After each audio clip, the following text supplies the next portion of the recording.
Hey everyone, James here. I'm back with another video, this time talking about indoor spin bikes, and we got a Yosuda YB001 spin bike from our good friends at Yosuda. This was provided complimentary for this review, which is awesome. Now, the good friends over at Yosuda, this is one of the most popular bikes on Amazon for indoor spin cycling. I'm a big spin fan myself. I also do some outdoor riding too, but I am a big fan of Apple Fitness Plus and also Peloton. Now, I built a bike not too long ago, a Sunny bike for a few $100s, about $450. That has a 49-pound flywheel with leather resistance, and then you have to add some other things like sensor and different stands and different seat cushions too. The nice thing with the Yosuda is that this bike comes in right now at the time of this recording for $230 on their website. It has a 40-pound flywheel and a 38-pound flywheel, a 40-pound flywheel, and it has felt resistance that goes on it. So a little bit different than the previous bike that I've used for the last nearly year. What's awesome though is that the good people at Yosuda not only sent me this bike, but also gave me a discount code that I'll put in the show notes and overlay here, and a link that you can use to get an additional 5% off and free shipping. That's right, 5% off in addition to the current discount rate of $230, which is a steal. Now I messed up the original unboxing here, so I'm not gonna get the big reveal of pulling off the top. But the bike came in, and actually I ended up pulling it out from the bottom. So I flipped it up on its side, opened the bottom and flipped it back over. I think on this bike you could have just simply opened it from the top, took out the different pieces here and there. But because we've already done this, let's go ahead and open it up and start to unbox it and put it together.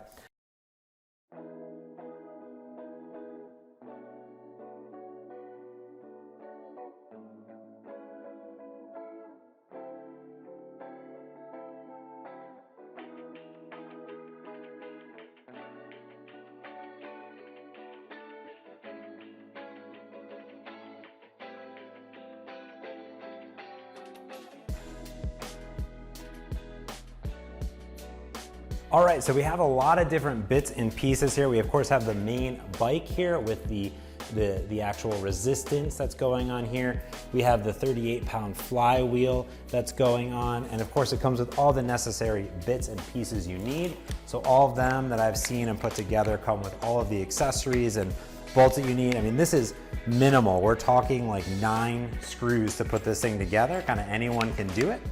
And then we also have the different stand posts here for the front and the back. One of the nice things that does come with this Yosuda bike is actually a mount for the iPad or for your phone. We'll give that a test. It is a piece of plastic pretty much there. It also comes with an entire sort of metric system that's coming on. So it gives you a scanner, a timer, a speedometer, distance and calorie. No cadence here. This is just kind of going and for as long as you go. So it's just kind of, some stuff. There is a pulse input and a sensor input. I don't know what those are for, but that'd be kind of cool if we could do a little bit more. And of course, all the other parts and pieces, and of course, the grip that we need to get this going. It looks like there's some parts for the metrics that'll go on there.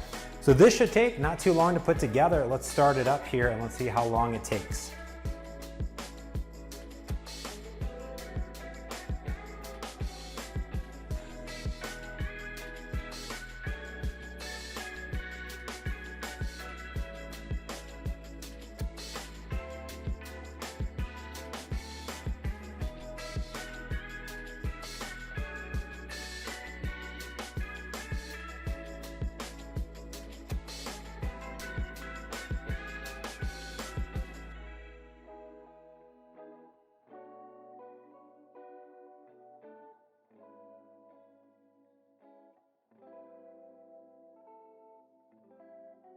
All right, there you have it. That is the Yosuda YB001. I built it in 20 minutes. That's actually quite fast. It looks like I need to take one more thing off. A few things to note here on the bike, like I said earlier, is it does have this sensor. I hooked it up right here, which should give me some readings for timer, speedometer, distance. We'll check that out in a second. Also has this holder. It is just a piece of plastic that just kind of snaps on, so if you don't like it, you can take it right off. The cool thing part here is the actual felt pad down here was already in place. It came with an extra one, but I thought it was gonna need that there. And then there's also this turn knob. It's very small. It's not a crazy turn knob. You can't really press down on it too much, but it's there. Water bottle holder right here. Check, check, check. Of course, I put the different feet on right there. The pedals on, those are good. You want to follow those directions like I pointed out. Make sure they're nice and tight going around. I mean, besides that, it's pretty easy. The seat is a very squishy, big seat, and you want to make sure you tighten those up. Make sure it doesn't come off. You want to tighten the bolts down there. But let's go ahead and take it for a closer look. All right, so the first thing we want to note here is the actual flywheel and the felt pad that it has going on right there. So that is where the resistance is gonna be right there. When you press down, it's gonna go ahead and do that. So it's all the way down, so you can see there. These pedals are just normal pedals, nothing special going on there. And again, you wanna make sure you put those in the right way.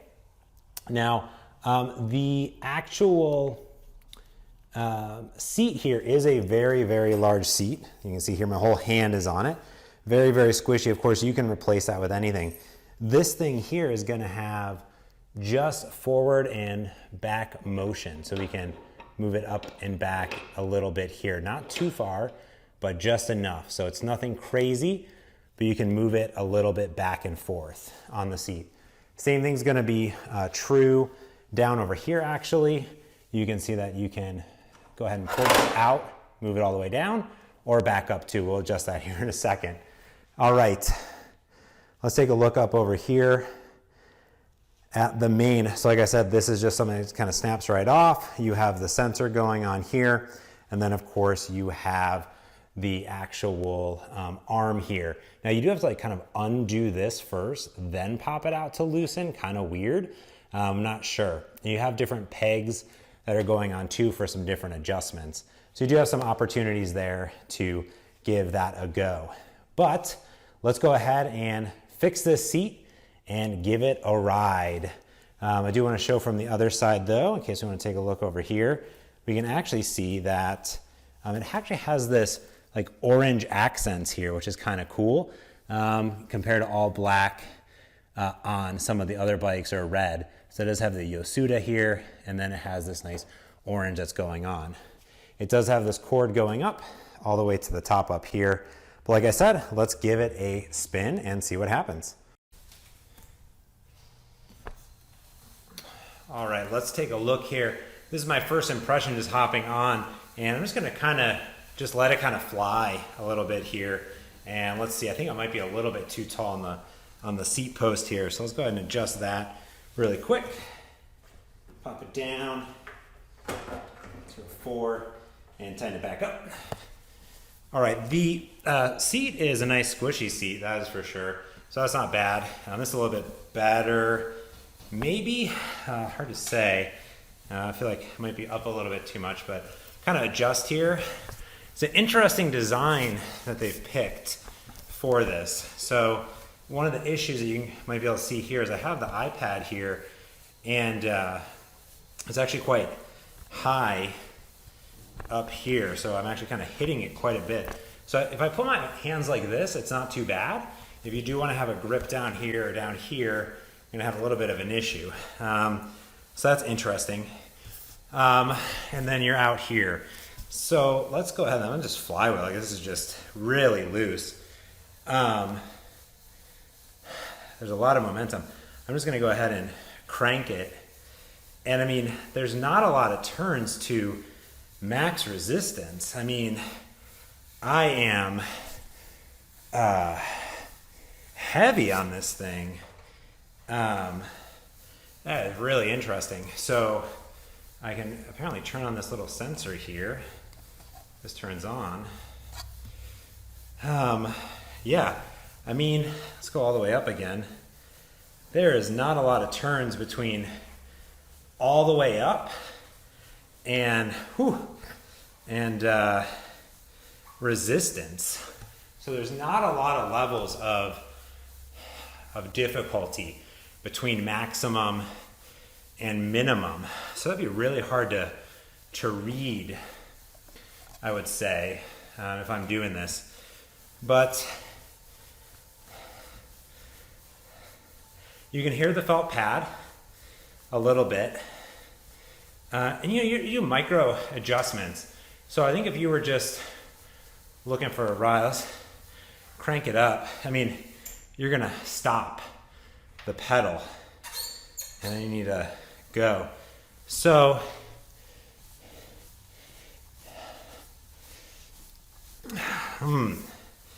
that's tricky. I mean, I feel like you can get the resistance up a little bit. It's not smooth.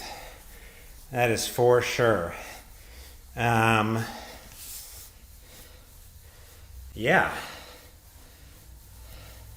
You can get it in a zone here, and this feels pretty good. If I'm standing a second, I mean, it feels relatively solid construction overall, but what I'm missing is more fine-grained control over this. Unless I'm missing something, it does look, like, I'm getting a sweat. I'm sweating up here a little bit, but when it is up, it is up. The amount of tweaking, it's the slightest adjustment to get the resistance up. So to me, all right, this is pretty good. To me, you're kind of getting it, and I got my cadence on here, is you are going pretty good. And if they call out 1 to 2, you're barely adjusting it. And you're going up. It's got an interesting angle. I kind of want to be more forward. You can adjust this up or down more. But again, I am about 5'9" at 165 pounds. So we're going here. The slightest adjustment. A little bit here. That's a good question. I mean, you can get it, definitely get it up. There's not as many levels of adjustment, I would say. But yes, it is a bicycle. Yeah, I'm very unsure about this bike at first glance. It's a little squeaky. I'm a little underwhelmed. It is a $230 bike. I'm a little underwhelmed by the resistance, but if you're someone that's just looking to get on the bike without a lot of resistance, just looking to do some exercises, right? And you're, looking to do that. Its maximum weight is 265. There's one that goes up to 300, upgraded model. You could do that. The flywheel definitely carries some weight. It is a nice heavier flywheel on it, but micro. It's very. I'm used to my Sunny bike that has bigger, different movements going on there. So to me, you really got to do it. And then if you stand up, it's an interesting angle that's going on here. But yeah. All right. I'm definitely sweating. That's for sure. I've burned some calories on my watch. I think overall, if I was to break this down, the build quality of the Yosuda itself is pretty good. There's some plastic going on in the handles and down here, and of course in the chamber as well. The bar, the resistance bar, is underwhelming. I would say nice seat, nice post. The distance here, if I'm lifting this up a little bit, could be a little bit nicer for the micros over here. And of course you can adjust the other bar too up here. So you can adjust that. It's relatively sturdy. You can adjust all 4 of the spokes on the front and back. It's a little bit better. Still think it needs to be a little bit lower. But yeah, the handlebars are an interesting choice. I would have probably changed that if I were them. But water bottle, good. Resistance, pretty high overall. So who is this bike for? Well, this bicycle is for someone that is just looking for a spin bike in the inside, who wants minimum resistance, who is not looking for micro adjustments. You will need a cadence sensor to put onto the bike. I have a bunch in the show notes. The LiveLob, the Garmin, MoveFit is my favorite, Magene, any of them work. They're all the same. My cadence is great for just putting your cadence right here. It's a bike. It's not going to take up a lot of space. It's going to be easy to move. It was easy to put together in under 20 minutes, and it's a bike. All right, so who is this bike for? It's a really good question. I will leave a link to my blog post down below talking about how I built my Sunny bike and all the components that I needed. And also I'm going to have a blog post specifically for the Yosuda bike as well, which you can find down in the show notes as well. Now the Yosuda bike, to me, I've had more time since I recorded the initial video to get on it and give it a spin. And to me, this bike is really for someone that is just looking to get on and ride. This is a great bike if you're maybe looking for something in the winter where you don't want to convert your bicycle, or maybe you have a cruiser into a bike that you can work out on and you're stuck inside.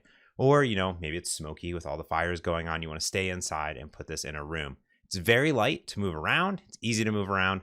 The thing is for me is if I am doing spin classes where I need really adjustable resistance, this isn't going to give you that fine grain control with that felt pad because it is a physical resistance. It's not a magnetic resistance there or even a leather pad. But I did have more time to ride on it. And, as long as you're moving and tuning it very slowly, you're going to be able to get relatively good results. But, take a look at all the different bikes that are out there. Check out my review. I'll leave a few links to other great YouTube channels as well that reviews all sorts of different bikes down in the show notes below. But if you have a Yosuda, let me know what you think if you picked up this bike. And of course, you can use my link if you are thinking about it in the show notes to get 5% also off with a coupon code that I provide and free shipping.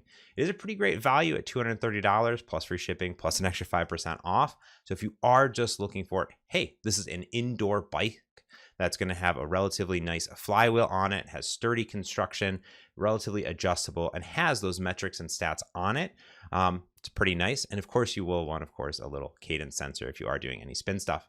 Anyways, let me know what you think in the show notes below. If you have any questions, I can hop back on and do more videos, but thanks for watching.